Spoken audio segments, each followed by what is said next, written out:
Ty, you talked about the treatments, the traditional treatments of cancer, and how dangerous they can be.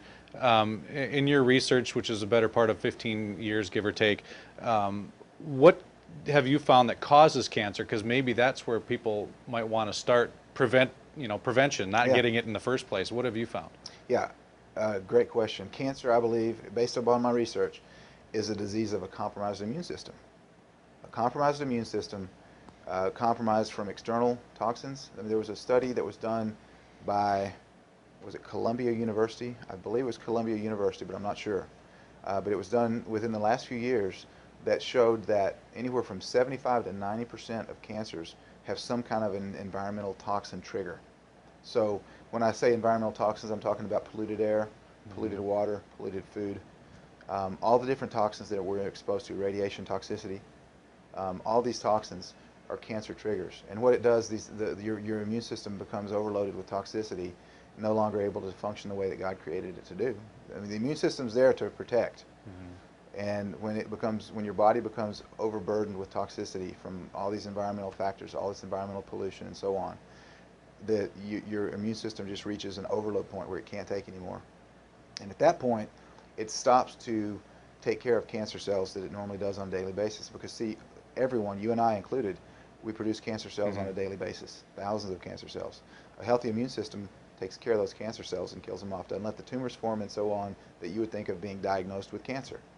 So a healthy immune system that is performing at an optimal level will fight off the cancer cells, where an unhealthy immune system Mm-hmm. that's being overloaded with toxicity is not able to work at that optimal level, and is not able to fend off those cancer cells. And that's when you think of yourself being diagnosed with cancer. And kind of springboarding from that question, once you realize that cancer is a disease of a compromised immune system, and if you have a fully functional immune system, you can fend off cancer and you can heal from cancer, then you can see how important it is to choose a treatment protocol that includes some kind of an immune boosting supplement or herbs or whatever substance that boosts the immune system. There are literally thousands of herbs and natural substances that boost the immune system. Mm-hmm. What conventional cancer treatments omit, specifically chemotherapy treatments, which is the majority of treatments, radiation too, but chemotherapy kills cancer cells. I won't question that. Chemo does kill cancer Mm-hmm. cells, because chemotherapy typically targets the cells that are fast dividing, which cancer cells rapidly divide and they form tumors and they grow quickly.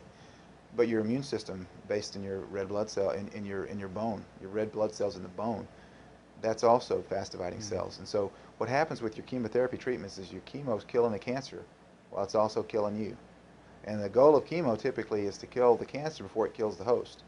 And then the way my dad used to say it, that host be you. Okay, Mm-hmm. and so that's kind of a roll of the dice I'm not willing to take with my life. That we can kill the cancer before we kill me. Mm-hmm. And if it doesn't kill you on the front end, it'll kill you on the back end. Because here's what happens. So you take the chemo, and if you have a healthy enough immune system to where you can kill the tumor, which by the way is not really is a symptom of the cancer, but not really the Mm-hmm. problem. Tumor is a symptom of the problem. The problem is you got a compromised immune system that tumor was able to form. But you kill the tumor, and then 16 to 24 months later, the cancer's back, and no longer is it just lung cancer, it's everywhere. Well, what happened? See, this is very common. I've been contacted by literally hundreds of cancer patients over the past 5 years since I wrote the book with exactly the same story. We took chemo, they said we were in remission. Now it's 2 years later, now the cancer's back, it's everywhere. The doctor says there's nothing they can do. What happened? Well, the chemotherapy an immune compromising substance, right? It kills your immune system. And compromising is too easy of a word. It's too nice. Mm-hmm. Chemotherapy destroys your immune system. And so you have a disease of a compromised immune system.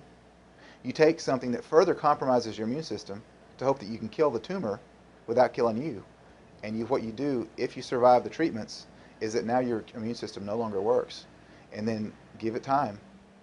Mm-hmm. Whatever the problem was initially that caused that compromised immune system, it's still there. The chemo didn't kill that problem. It killed the tumor. Problem's still there. The cancer comes back in a span of time, and you die because you no longer have an immune system left because the chemo destroyed it.